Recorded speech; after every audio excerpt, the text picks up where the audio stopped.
Hello बच्चों, स्वागत आप सभी का मेरे चैनल यानी कि एनसीईआरटी सॉल्यूशन पर।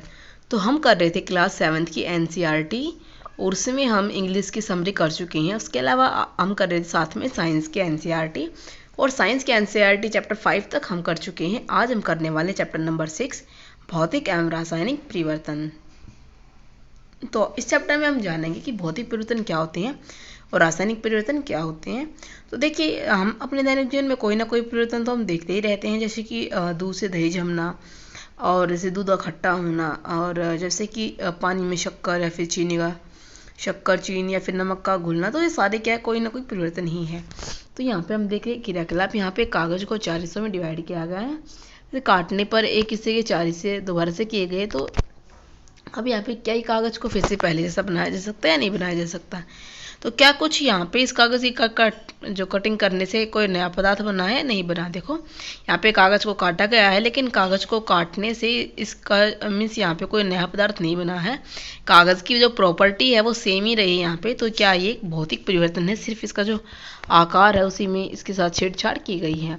उसके बाद देखते हैं हम दूसरा क्रियाकलाप। दूसरे क्रियाकलाप में हमको दिया गया है कि हमारी कक्षा में जो चॉकबोर्ड के जो चॉकबोर्ड होता है उसके आसपास जो गिरे हुआ जो चॉक का पाउडर गिरा होता है, तो उसको हम इकट्ठा करके पेस्ट बना के एक चॉक के आकार में बना लेते हैं। तो क्या आप बता सकते हैं कि चॉक बना है वो भौतिक परिवर्तन है, रासायनिक परिवर्तन है? नहीं, वो जैसे पहले था वो वैसे ही बन गया। तो मीन्स कि वो एक भौतिक परिवर्तन है, वो रासायनिक परिवर्तन नहीं है।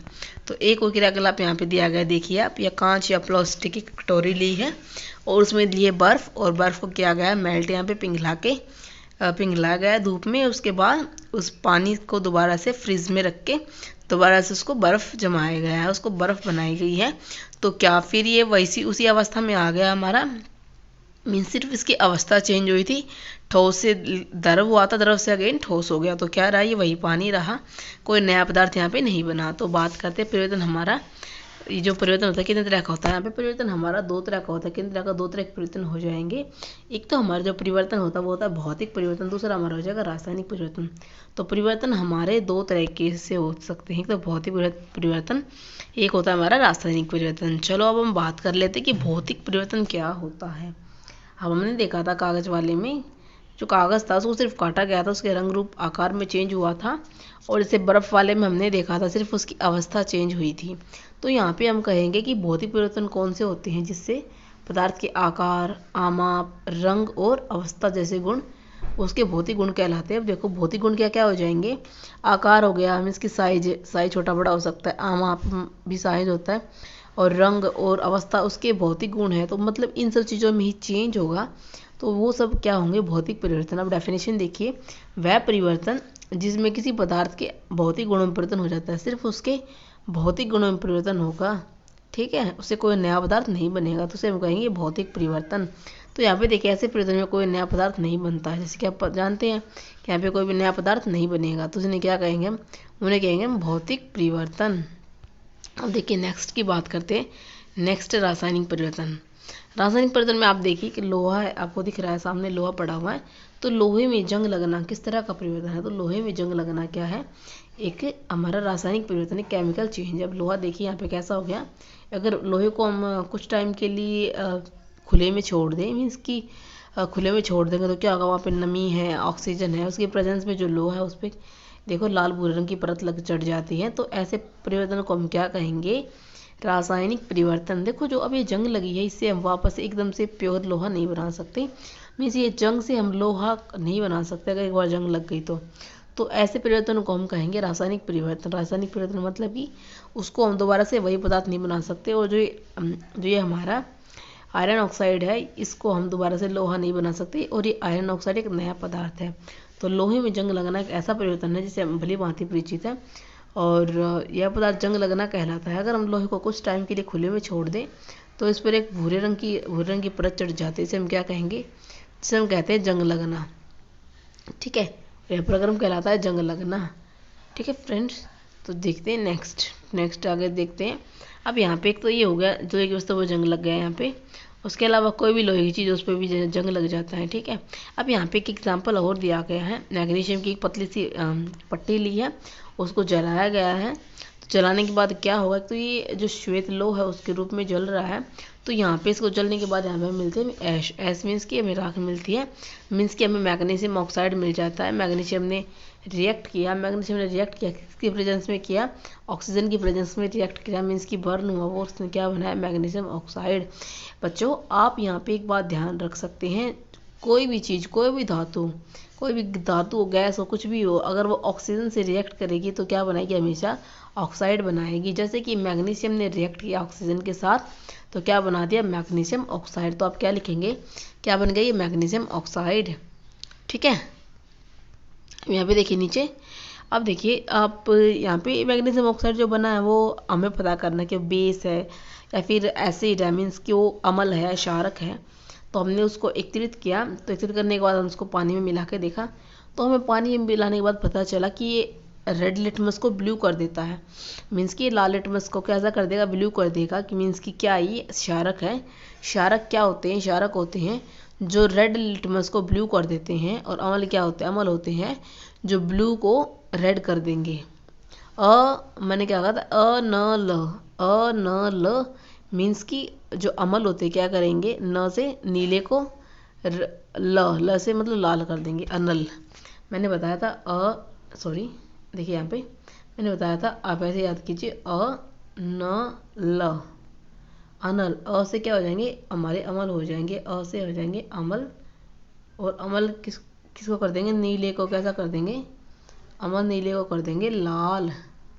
तो न ल इस तरीके से आप याद कर सकते हैं। यहाँ पे हम यहाँ पे इसको कर देंगे। ठीक है, तो मैग्नीशियम ऑक्साइड एक क्षारक है। और दूसरा, जैसे कि हमने इसको पानी में घोला है, तो पानी में घोलते हैं तो वहाँ पे क्या रिएक्शन होती है, तो पानी में घोलने पर जो मैग्नीशियम ऑक्साइड हमारा MgO, उसको हमने घोला जल में। और जल का सूत्र क्या होता है, आपको बहुत सारे बच्चों को पता होगा, बहुतों को नहीं पता होगा। तो जल का सूत्र होता है H2O, 2 हाइड्रोजन के एटम होते हैं इसमें, और एक होता है ऑक्सीजन का एटम। तो इनको क्या बोलते हैं, इन्हें बोलेंगे हम जल। जल का फॉर्मूला आपसे पूछे कोई तो क्या बताएंगे आप, H2O मीन्स की जल होता है। ठीक है, अब देखिए नेक्स्ट।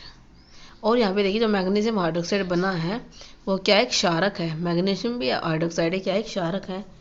ठीक है, और मैग्नीशियम हाइड्रोक्साइड क्या एक न्यू पदार्थ है जो यहाँ पे बना है। अब देखिए चलते हैं नीचे। अब नीचे यहाँ पे देखते हैं, एक कांच का गिलास लिया गया है। कांच के गिलास या कटोरे चौड़े मुँह की बोतल में लगभग आधा कप पानी लेकर उसमें एक चम्मच कॉपर सल्फेट घोला गया है। कॉपर सल्फेट को क्या बोलेंगे, कॉपर सल्फेट में नीला होता लिया गया है जो कि ब्लू कलर का होता है। नीला है तो सिंपल सी बात है, नीला जो विलेन है, जो हमारा लिक्विड है, और ब्लू ही कलर का ही होगा। एक परखने लिए था कांच की छोटी बोतल में विलेन का थोड़ा सा नमूना बचा है, और शेष विलेन में हमने क्या डाला है, एक ब्लेड डाल दिया है। फिर आप लोहे की कील यहाँ पे डाल सकते हैं। हमने आधे घंटे तक प्रतीक्षा की, तो उसके बाद हमने क्या देखा, हमने देखा जो हमारा ये कॉपर सल्फेट का विलेन था, ये इसमें कील डालने के बाद कैसा हुआ, ये ऐसा हो गया, ग्रीनिश कलर का हो गया। और जो हमने लोहे की कील डाली थी, अपने ब्लेड डाला तो कैसा हो जाएगा, ऐसा यहाँ पे हो जाएगा, इस पर रस्टिंग यहाँ पे आ जाएगी। तो यहाँ पे क्या हुआ, देखो यहाँ पे जो हमारा कॉपर सल्फेट था, इसने क्या किया, आयरन के साथ क्या कर ली, रिएक्शन कर ली, और आयरन के साथ रिएक्शन करके जो कॉपर था उसको कर दिया, अलग कर दिया यहाँ पे। तो ये रिएक्शन यहाँ पे हो जाएगी। देखिए आप यहाँ पे थोड़ा सा एक्सप्लेन करती हूँ। कॉपर सल्फेट था, USO4 कॉपर सल्फेट था, उसमें हमने ऐड किया लोहा ऐड करेंगे तो क्या होगा। अब देखो जो कॉपर सल्फेट है वो क्या करेगा, कॉपर सल्फेट में जो हमारा सल्फेट है वो किसके साथ आ जाएगा, आयरन के साथ आ जाएगा, क्योंकि आयरन ज़्यादा रिएक्टिव होता है, और कॉपर को भेज देगा, कॉपर को अलग कर देगा, क्योंकि कॉपर हमारा थोड़ा सा लेस रिएक्टिव होता है। इस तरीके से ये प्रोसेस यहाँ पे चलती है। ठीक है बच्चों, तो अब देखते हैं नेक्स्ट टॉपिक। अब यहाँ पे एक क्रियाकलाप और दे रखा है, यहाँ पे थोड़ा सा एक्चुअल में ज़्यादा क्रियाकलाप दे रखे हैं, जिससे कि थोड़ा आपका जो माइंड सेट है, थोड़ा अंडरस्टैंडिंग लेवल है वो थोड़ा सा ज़्यादा ग्रो हो, आप समझ पाएँ अच्छे से कि एक्चुअल में अम्ल और एसिड किस प्रकार से रिएक्शन करते हैं, कैसे यहाँ पे रिएक्शन होती है, रासायनिक अभिक्रिया किस प्रकार से होती है, क्या क्या चीज़ हमें रासायनिक अभिक्रिया में देखने को मिलती है, हमारे दैनिक जीवन में किस प्रकार की चीज़ें होती हैं, किस प्रकार से हम दैनिक जीवन की अभिक्रियाओं से समझ सकते हैं। ठीक है, अब यहाँ पे एक प्रश्नावली में क्या लिया गया, एक चम्मच सिरका लिया गया है, और हमने सिरके में डाल दिया है खाने का सोडा, और उसके बाद यहाँ पे एक बबल साउंड क्रिएट होती है। जैसे आपने देखा होगा, आप इनो में लेमन डालेंगे, फिर पानी में डालेंगे लेमन इनो को, तो फिर यहाँ पे बबल्स निकलते हैं। तो सेम यहाँ पे बुदबुदाहट होगी, तो वहाँ पे गैस के बुलबुले बाहर निकलते हैं। तो क्या कौन सी गैस होती है, वो होती है एक्चुअल में CO2। देखो बबल्स बनते हैं तो वैसे CO2 के होते हैं।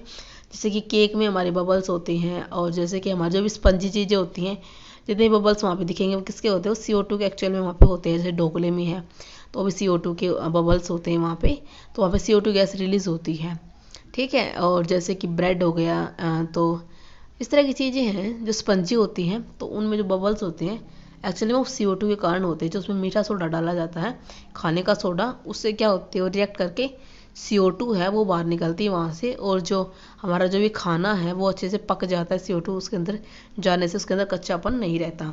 तो जब भी आपको स्पंजी कुछ दिखाई दे, अंदर कुछ जो बबल्स होते हैं वो दिखाई दे, जस्ट लाइक स्पंजी सा है, तो वहाँ पे कौन सी गैस रिलीज होगी, CO2 वहाँ पे रिलीज होगी। आप ऐसे ध्यान रख सकते हैं। अब देखो यहाँ पे बबल दिखाई देंगे, तो यहाँ पे क्या हुआ कि जो ताजे बने चूने पानी से गुजारा हमने किसको, CO2 को।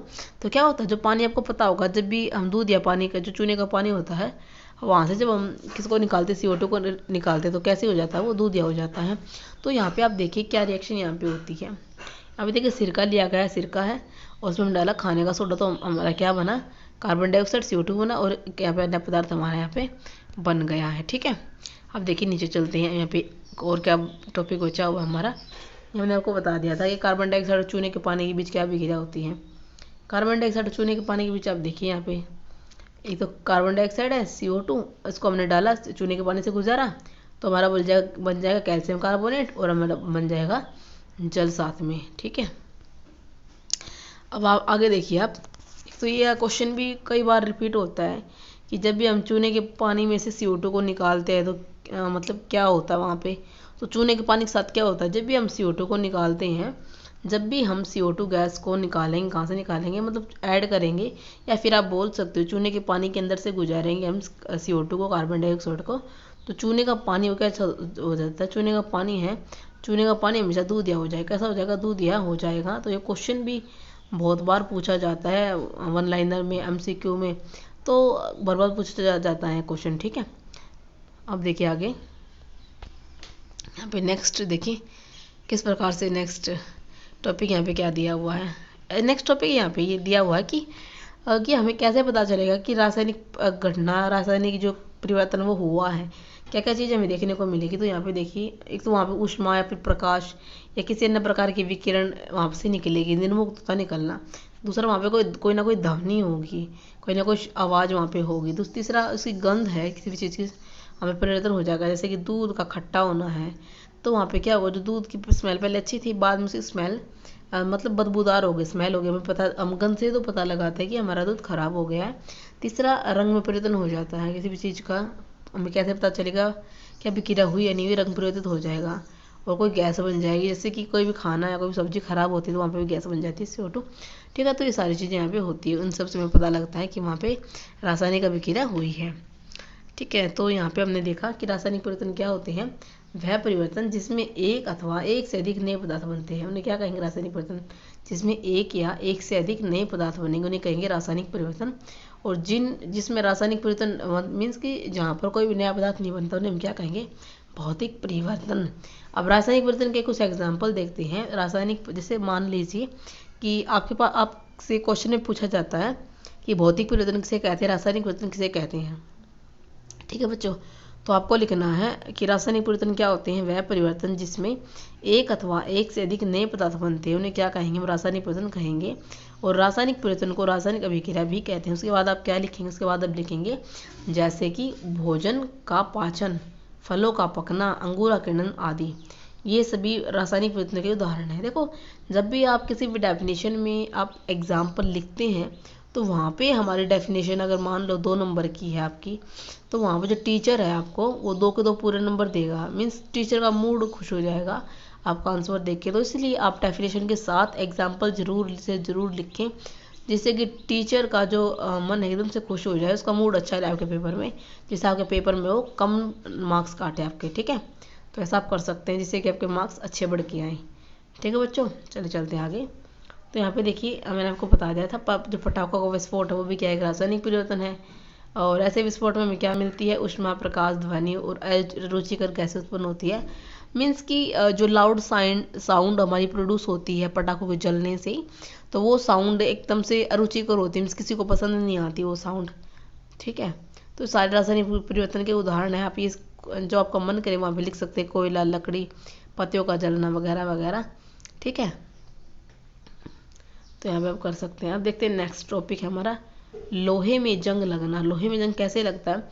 अब हमने ये टॉपिक किया था कि लोहे में जंग कैसे लगता है, कि लोहे में जंग लगने के लिए कुछ कंडीशंस चाहिए होती है। एक तो जो हमारा इन्वायरमेंट है, हमारा आसपास का वातावरण है, वहाँ पे थोड़ी सी नमी ज़्यादा चाहिए। मीन्स कि जो वहाँ पे वायु में जो जल है या फिर जल वाष्प आप बोल सकते हो, उनकी मात्रा ज़्यादा होनी चाहिए।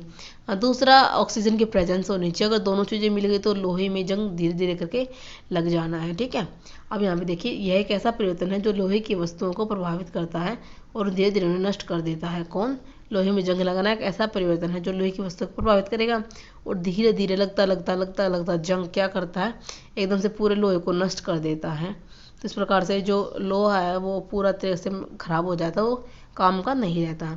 अब हम देखते हैं कि जो लोहा है हमारा, उसमें जब जंग लगता है तो किस प्रकार की रिएक्शन यहाँ पे होती है। अब देखिए आप यहाँ पे, जैसे कि लोहा है, लोहे को का जो सिंबल होता है उसे बोलते हैं Fe। Fe का मतलब होता है आयरन। लोहा वो रिएक्ट करेगा ऑक्सीजन की प्रेजेंस में, और वहाँ पे क्या चाहिए उसको, मॉइस्चर चाहिए, जल चाहिए, H2O चाहिए, तो उससे बना देगा वो आयरन ऑक्साइड। आयरन ऑक्साइड यहाँ पे बना देगा, जंग लग जाएगा उसको, Fe2O3 यहाँ पे बना देगा। तो यहाँ पे देखिए, जंग लगने के लिए ऑक्सीजन और जल अथवा जलवाष्प दोनों की उपस्थिति अनिवार्य है।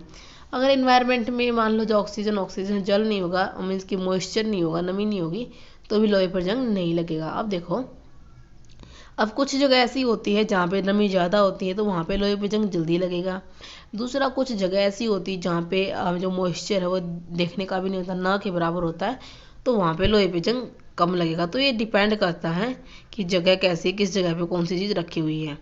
ठीक है, अब देखते हैं। सबसे पहले हम बात करते हैं कि जो जंग लग गया है तो किस प्रकार से हम बचाव कर सकते हैं जंग लगने के लिए। जैसे कि हम घरों में देखते हैं कि हमारे पास कोई भी लोहे की चीज़ होती है, लोहे की मीन्स कि कोई चीज़ है, तो हमारे घर वाले क्या करते हैं, लोहे का जो ऊपर पेंट कर देते हैं, जैसे लोहे की टंकी है घर में या समथिंग चक्की वगैरह है, तो उस पर क्या करते हैं घर वाले, पेंट कर देते हैं।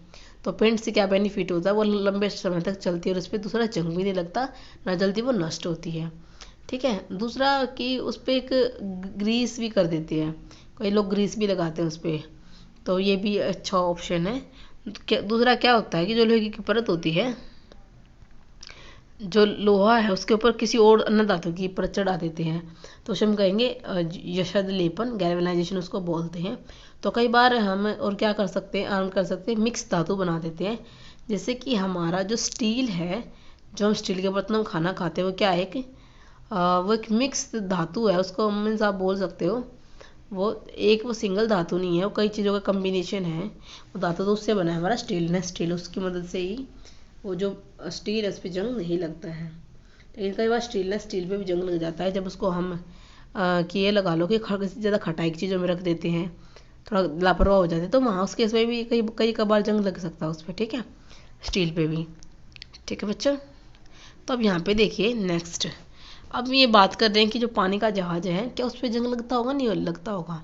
अब जो पानी का जहाज होता है वो कैसे एरिया में रहता है, जो समुद्र होता है, समुद्रों का पानी कैसा होता है, लवणयुक्त होता है। मीन्स की हार्ड वाटर है, उसमें लवणों की मात्रा ज़्यादा है, मीन्स नमक वहाँ पे बहुत ज़्यादा है। तो उसकी प्रेजेंस में जो शिप है उस पर बहुत ज़्यादा जंग लगता है नमक की प्रेजेंस में।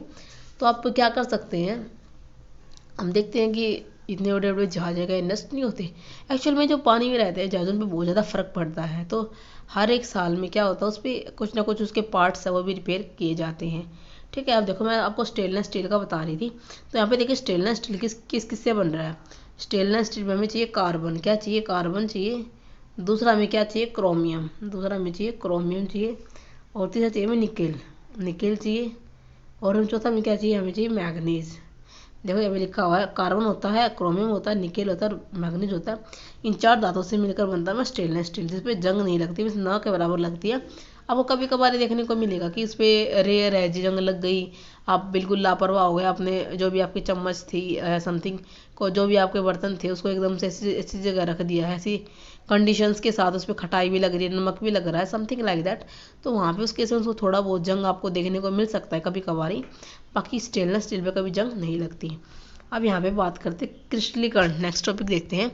नेक्स्ट टॉपिक हमारा एक ही बचा हुआ है, उसका नाम क्रिस्टलीकरण। देखो अब यहाँ पे क्या किया, हमने 6 में पढ़ा था कि जो हमारा साधारण नमक होता है, साधारण नमक को समुद्र जल के वाष्पन द्वारा प्राप्त किया जा सकता है, क्योंकि जो समुद्रों का पानी होता है वो एकदम से लवण युक्त होता है। ठीक है, तो इस प्रकार से जो प्राप्त होने वाला जो नमक होता है वो शुद्ध नहीं होता, वो हमें कैसे उनके क्रिस्टलों का जो उनके क्रिस्टल होते हैं उनको स्पष्ट रूप से नहीं देखा जा सकता, लेकिन किसी पदार्थ के शुद्ध क्रिस्टल उसके विलयन से प्राप्त किए जा सकते हैं।